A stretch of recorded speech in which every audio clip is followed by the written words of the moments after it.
Existen infinidad de películas inspiradas en piratas, y si hablamos de novelas, la cantidad es aún mayor.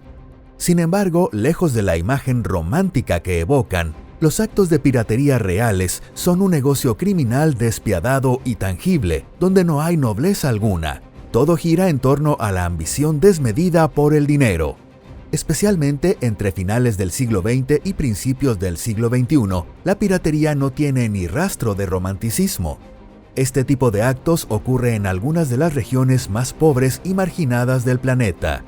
Los piratas modernos son personas que han sido empujadas a la violencia por la pobreza, y detrás de ellos hay criminales que los utilizan, o aventureros temerarios.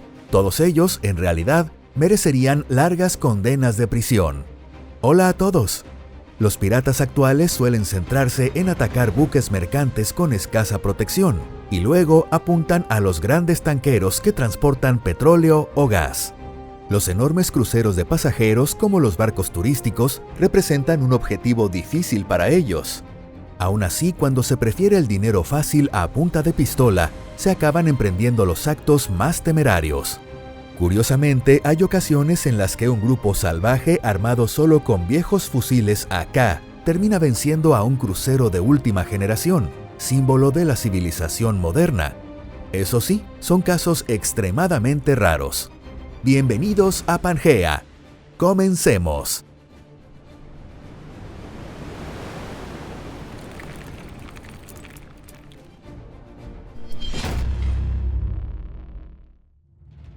La realidad de los piratas modernos. Las principales zonas donde operan los piratas actuales son la costa de Somalia, el Golfo de Guinea y las regiones costeras del sudeste asiático. Los grupos piratas son extremadamente diversos, tanto en el origen de sus miembros como en su naturaleza. Por ejemplo, en Somalia, es común que antiguos miembros de tribus derrotadas se conviertan en piratas bajo el mando de líderes locales que han perdido poder político. En los alrededores del Golfo de Guinea, los piratas operan como organizaciones criminales con estructuras muy particulares. Los jefes de estas organizaciones han montado sistemas casi empresariales, con departamentos dedicados a la logística, oficinas para negociar con rehenes y secciones de transporte que operan botes y embarcaciones auxiliares disfrazadas de barcos pesqueros.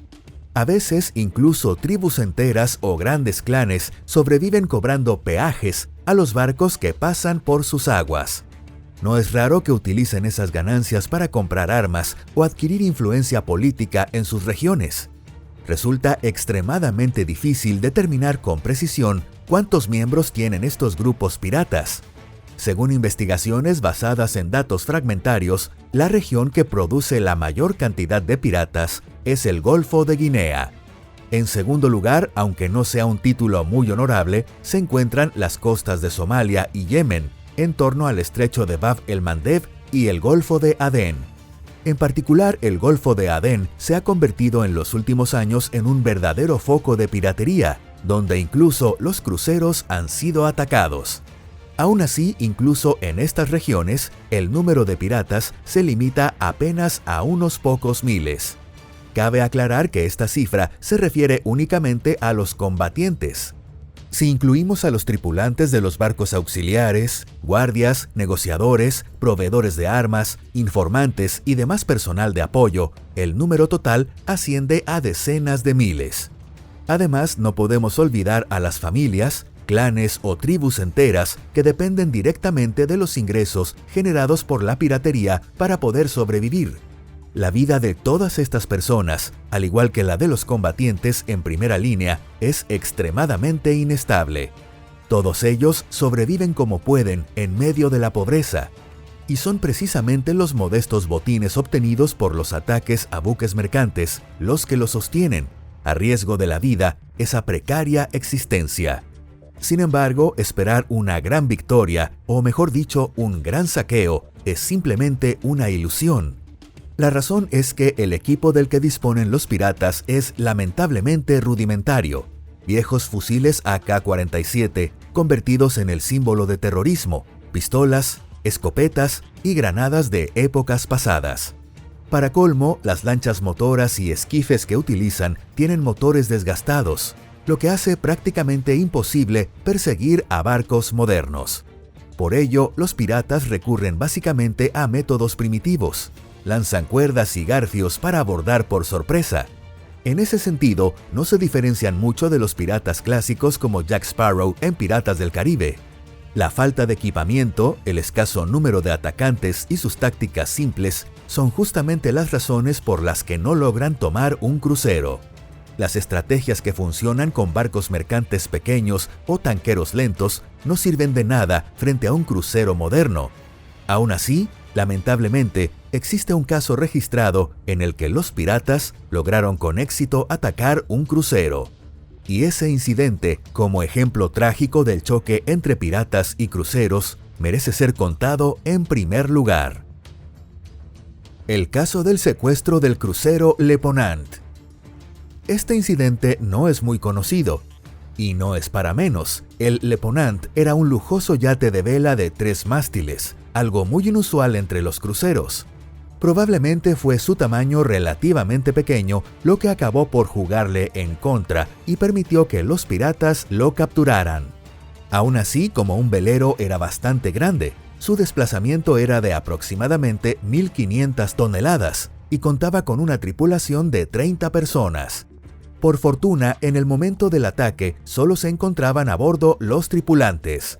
En abril de 2008, el barco navegaba hacia Yibuti, un pequeño país entre Etiopía y Somalia, tras haber desembarcado a los turistas en las islas Seychelles. Una zona que, dicho sea de paso, es considerada todo un nido de piratas. El 4 de abril, el velero navegaba por el norte del Océano Índico, cerca del peligroso Golfo de Adén. Alrededor del mediodía, fue repentinamente rodeado por 2 lanchas motoras. En ellas iban de 6 a 7 piratas somalíes fuertemente armados. Tal vez para evitar un baño de sangre, la tripulación se rindió de inmediato. Manteniendo esa misma actitud pacífica, los tripulantes condujeron el barco bajo vigilancia de los piratas hasta la costa somalí, donde lo fondearon frente a la aldea de Grakad en el norte. Como era de esperarse, las autoridades locales, que probablemente tenían vínculos con los piratas, se ofrecieron encantadas a negociar el rescate con el gobierno francés. Según un informe de la OTAN, la suma acordada fue de $2.15 millones. Sorprendentemente, ambas partes cumplieron el acuerdo, y el 11 de abril, una semana después del incidente, los 30 tripulantes fueron liberados, mientras los piratas se quedaron con los 2.15 millones en efectivo. Sin embargo, eso no significa que el ejército francés se haya quedado de brazos cruzados. En cuanto terminaron las negociaciones, comenzaron a seguir la caravana de vehículos en la que los piratas transportaban las bolsas con el dinero. Las fuerzas especiales francesas atacaron esa caravana, capturaron a 6 piratas y recuperaron parte del dinero del rescate. Posteriormente, en 2012, un tribunal en París condenó a esos 6 hombres a penas de entre 4 y 10 años de prisión. Lo curioso es que, al final, este incidente terminó siendo beneficioso para ambas partes. Los piratas somalíes aprendieron que podían obtener grandes sumas mediante rehenes y que, en el peor de los casos, solo acabarían en una cómoda cárcel europea. Como resultado, los secuestros con rehenes se dispararon. Por su parte, los países de la Unión Europea comprendieron la gravedad de la situación y comenzaron a crear a toda prisa fuerzas especiales contra la piratería, como la Operación Atlanta. Como ya se ha mencionado, lo ocurrido con este velero de crucero es un caso sumamente excepcional dentro de los ataques a cruceros. A partir de aquí, presentaremos algunos de los casos más conocidos de intentos de abordaje, lo cual ayudará a entender por qué los piratas rara vez se atreven a atacar cruceros. El ataque al Seaburn Spirit. El 9 de noviembre de 2005, el lujoso crucero Seaburn Spirit se convirtió en objetivo de los piratas somalíes. Tan pronto como los piratas se acercaron al barco, comenzaron a disparar con rifles automáticos y pistolas, como si quisieran intimidar. Lo más llamativo de este caso es que fue el primer incidente documentado en el que los piratas usaron un lanzagranadas antiataque portátil RPG-7, una antigua arma de fabricación soviética.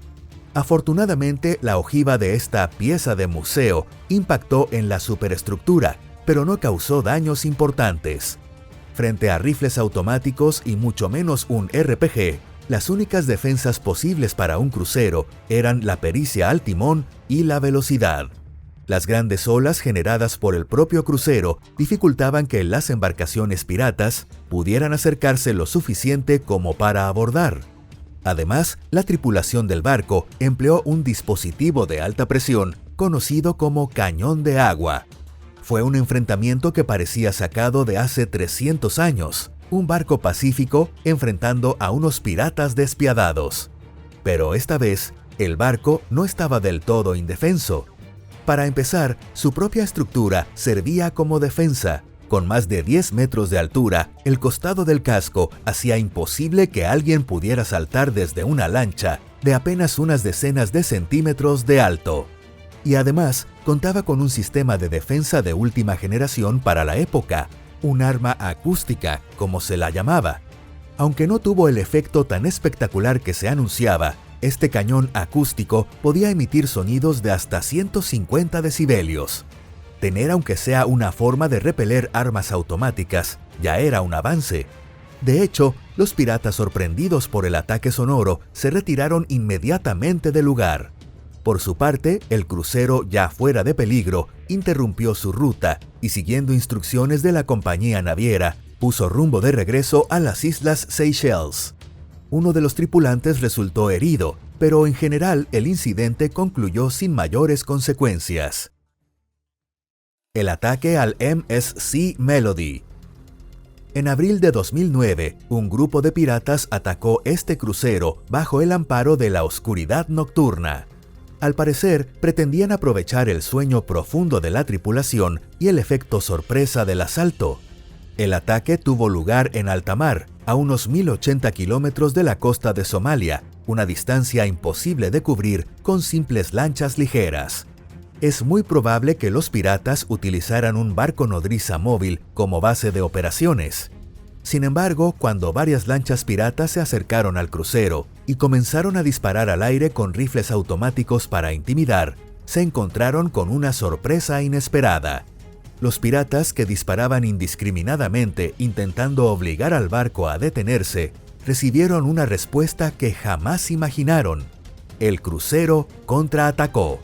Lo que no sabían los atacantes era que a bordo se encontraba un equipo privado de seguridad israelí contratado por la compañía naviera. Durante un buen rato, el crucero y las lanchas piratas navegaron en paralelo, intercambiando ráfagas de fuego con rifles automáticos. Incluso cuando el crucero aumentó la velocidad, los piratas persistieron en la persecución, sin lograr alejarse demasiado. Algunos pasajeros que lograron mantener la calma ayudaron al personal de seguridad y a la tripulación arrojando desde la cubierta sillas y mesas de terraza para obstaculizar el avance de las embarcaciones enemigas. Finalmente, al darse cuenta de que el crucero no se rendiría bajo ninguna circunstancia, los piratas abandonaron el ataque y se retiraron. 2 días después del asalto, la fragata española SPS Numancia localizó a los sospechosos cerca de las Seychelles y los entregó a las autoridades correspondientes. El destino del Athena. Se suele decir que el rayo no cae 2 veces en el mismo sitio, pero hay casos en los que esta frase no se cumple. Y la historia del Athena es justamente la excepción que confirma la regla. Este antiguo crucero fue construido en 1947 y ya en 1956 había vivido un episodio que lo hizo famoso. En aquel entonces, bajo el nombre de Stockholm, este pequeño buque chocó en el Atlántico con el enorme transatlántico italiano Andrea Doria. El infortunado que se hundió fue el barco italiano. Por su parte, el Stockholm fue reparado, cambió varias veces de propietario y de nombre a lo largo de su extensa trayectoria hasta terminar siendo rebautizado como Athena. Y el 3 de diciembre de 2008, el Athena volvió a enfrentarse a un peligro muy serio. Los piratas lo rodearon desde todas direcciones como un enjambre de moscas intentando abordarlo. pero la valiente tripulación logró resistir con todas sus fuerzas, usando las mangueras contra incendios para repelerlos a chorros de agua. Los piratas solo se retiraron cuando apareció un avión de patrullaje antisubmarino estadounidense P-3C Orión, que había sido llamado por el radio. Al verlo, huyeron despavoridos. Así, sin que nadie resultara herido a bordo, los 400 pasajeros fueron llevados sanos y salvos hasta su destino. Sin embargo, la larga historia de navegación de este, que fue uno de los cruceros más antiguos del mundo, llegó a su fin con la pandemia. Se retiró en 2021 y finalmente fue vendido como chatarra en el verano de 2025. Presas difíciles. Como hemos visto en los casos anteriores, los ataques a grandes cruceros casi siempre terminan en fracaso para los piratas. Y es que esas presas son simplemente demasiado difíciles de manejar para ellos. Los costados de los cruceros oceánicos son tan altos que resulta imposible saltar desde una lancha directamente a la cubierta. Lanzar un garfio hasta una altura de más de 15 metros para abordarlos tampoco es algo realista. La única posibilidad sería obligar a la tripulación a rendirse por medio de amenazas. Además, los distintos sistemas defensivos instalados en los barcos también actúan como un obstáculo para los atacantes. Entre los más representativos se encuentran los cañones de agua y las armas acústicas. Con estos equipos es posible repeler a los piratas que intentan acercarse en lanchas rápidas o esquifes. Por supuesto, detectar con anticipación cualquier embarcación sospechosa y mantener una vigilancia constante también es fundamental. Por fortuna, los piratas actuales no disponen de tecnología avanzada como sensores infrarrojos o radares, como sí tienen los cruceros. Por supuesto, la medida más eficaz sigue siendo contar con un equipo de seguridad especializado, al menos armado con armas ligeras.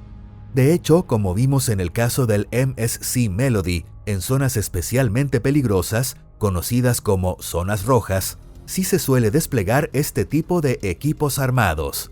Sin embargo, muchos cruceros no utilizan seguridad armada debido a diversas trabas legales y burocráticas. Hay incluso puertos que niegan el ingreso a cualquier barco que tenga armas de fuego a bordo. Y tampoco se puede pasar por alto la cooperación entre las navieras y las armadas de los distintos países. Cuando un crucero debe atravesar una zona peligrosa, su centro de mando siempre coordina la ruta en consulta con las fuerzas militares. En las zonas rojas, si ocurre una emergencia, ya existen protocolos para que los buques de guerra puedan acudir de inmediato en auxilio. Si te ha parecido interesante el episodio de hoy, no olvides darle me gusta y compartirlo. Gracias por vernos. Hasta la próxima. Adiós.